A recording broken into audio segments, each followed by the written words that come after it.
J'autorise à l'officiant du jour de procéder à la levée des couleurs. Débutée par la cérémonie de levée des couleurs à l'esplanade de la préfecture de Pont-Noir, la célébration du 65e anniversaire de la proclamation de la République, célébrée le 28 novembre de l'an, s'est poursuivie dans la salle du 28 novembre 1958 à la Maison de la République, où les autorités politico-administratives du département ont suivi en direct le message du chef de l'État à la nation devant le Parlement réuni en congrès. En perspective,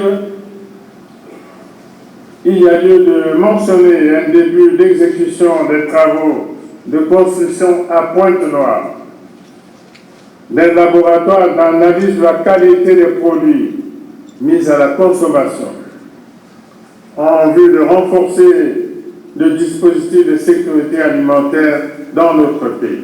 Cette commémoration s'est déroulée sous le patronat du préfet du département de Pont-Noir, Alexandre Honoré Paka, qui a d'abord fait observer une minute de silence en mémoire des victimes du stade d'Ornano, avant d'appeler les responsables des différents quartiers de Pont-Noir et du district de Tiambandassi à relayer le message du chef de l'État pour l'intérêt de tous. Que vais-je dire après tout ce que nous avons entendu du président de la République? Je crois que nous devons économiser nos énergies pour descendre dans les quartiers, dans les arrondissements, dans les villages, pour expliquer correctement le contenu de l'adresse de son Excellence, Monsieur le Président de la République.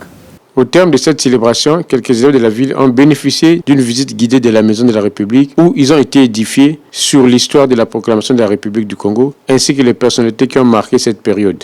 On est des générations passantes et aujourd'hui, si on ne s'appuie pas sur le socle des symboles et sur les valeurs cardinales que constitue la nation congolaise une et indivisible, demain, les jeunes n'ayant pas accord que nous formons une seule et unique entité, nous pouvions aboutir à des phénomènes pervers, nous pouvions aboutir à l'émergence des antivaleurs et nous pouvions aboutir à des effets de destruction du socle sur lequel on est assis. La nation est une et indivisible, la nation doit être solidaire, la nation va concourir au progrès social et au bien-être de tous.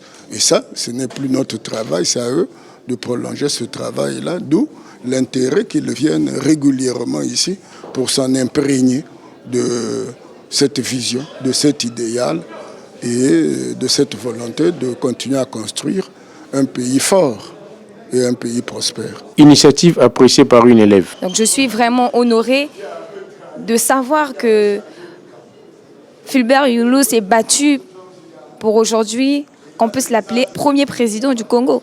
Je suis honorée que Jacques Opango a été ministre afin qu'aujourd'hui le Congo puisse devenir une nation. Vu qu'avant nous étions des colonies.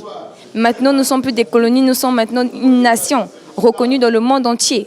Donc à travers ces grands hommes que je viens de connaître, je suis émerveillée par rapport au courage qu'ils ont accompli et cela devient pour nous des exemples, des idoles.